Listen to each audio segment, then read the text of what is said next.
आज हम सुनेंगे श्रीमद् भागवत गीता के पहले अध्याय का महात्म्य। जय जय श्री राधे, जय जय श्री राधा रमण।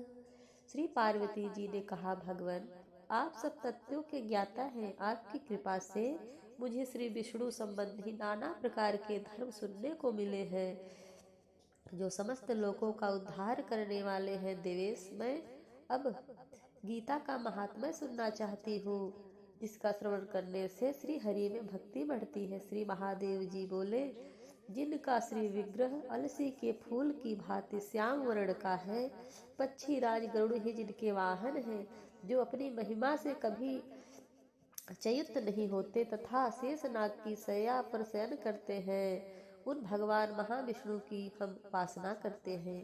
एक समय की बात है, मूर दैत्य के नाशक भगवान विष्णु शेषनाग की रमणीय आसन पर सुख पूर्वक विराजमान थे। उस समय समस्त लोगों को आनंद देने वाली भगवती लक्ष्मी ने आदर पूर्वक प्रश्न किया।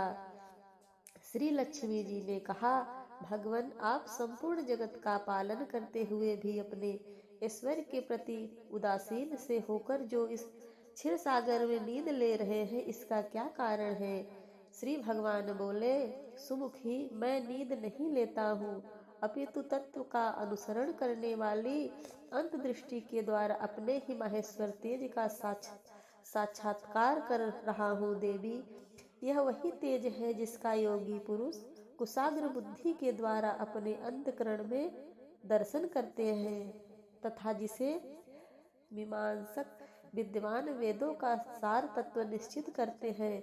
वह महेश्वर तेज एक अजर प्रकाश स्वरूप आत्म स्वरूप, रोग शोक से रहित अखंड आनंद का पुंज,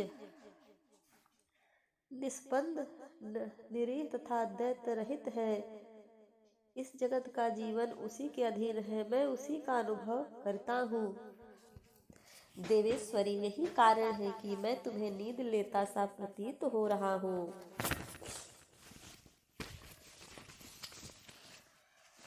ऋषिकेश, आप ही योग पुरुष के ध्येय हैं। आपके अतिरिक्त भी कोई ध्यान करने योग्य तत्व है?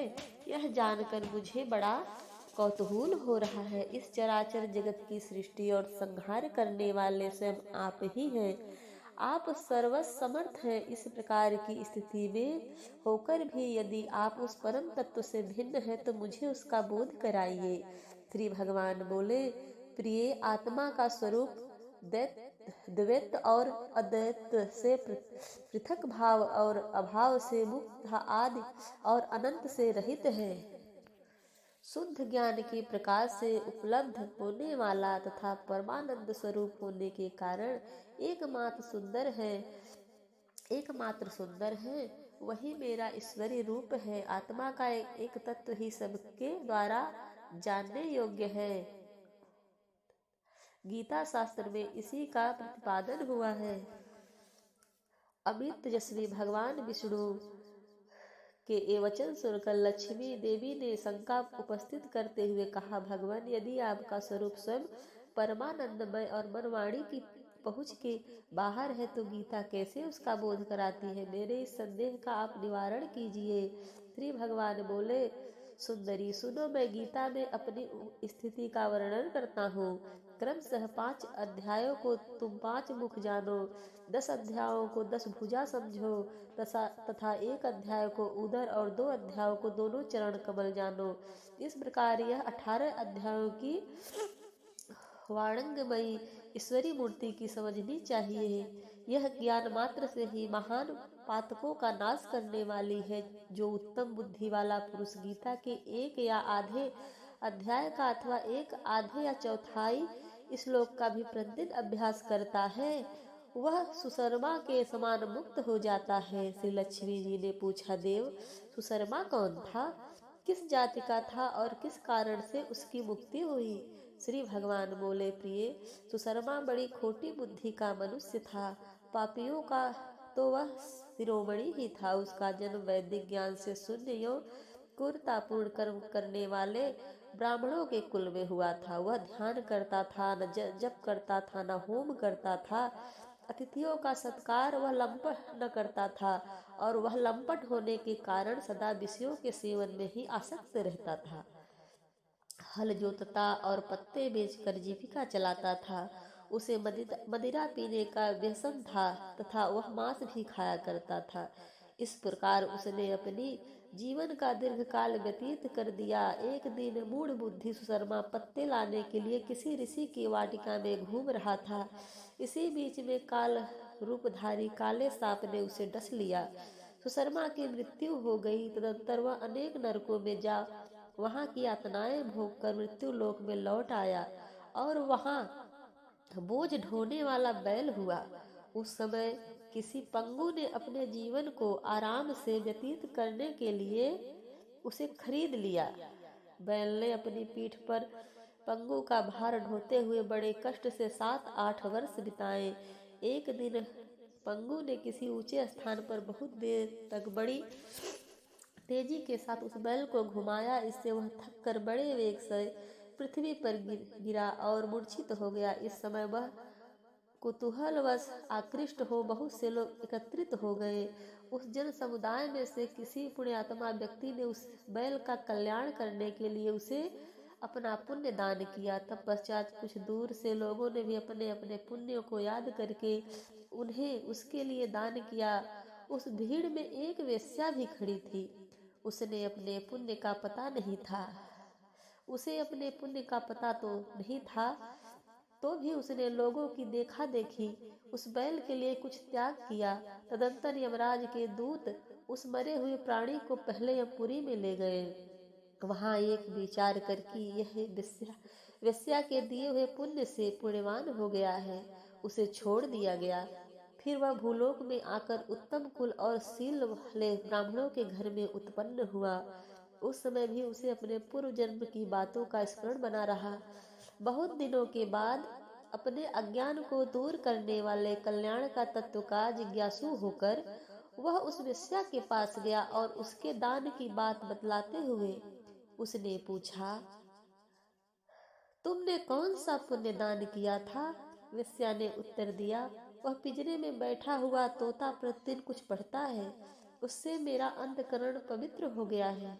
उसी का पुण्य मैंने तुम्हारे लिए दान किया था। इसके बाद उन दोनों ने तोते से पूछा। तब उस तोते ने अपने पूर्व जन्म का स्मरण करके प्राचीन इतिहास कहना आरंभ किया।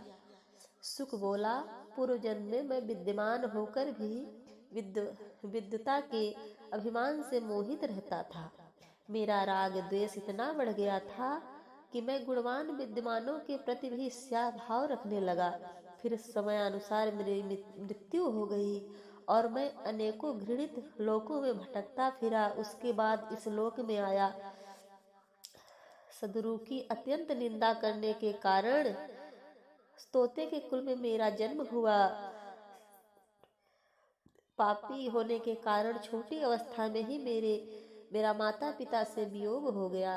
एक दिन मैं ग्रीष्म ऋतु में तपे हुए मार्ग पर पड़ा था। वहां से कुछ श्रेष्ठ मुनि मुझे उठा लाए और महात्मा के आश्रम के भीतर एक पिंजरे में उन्होंने मुझे डाल दिया। वहीं मुझे पढ़ाया गया। ऋषियों के बालक बड़े आदर से गीता के प्रथम अध्याय की आवृत्ति करते थे। उन्हीं से सुनकर मैं भी बारंबार पाठ करने लगा।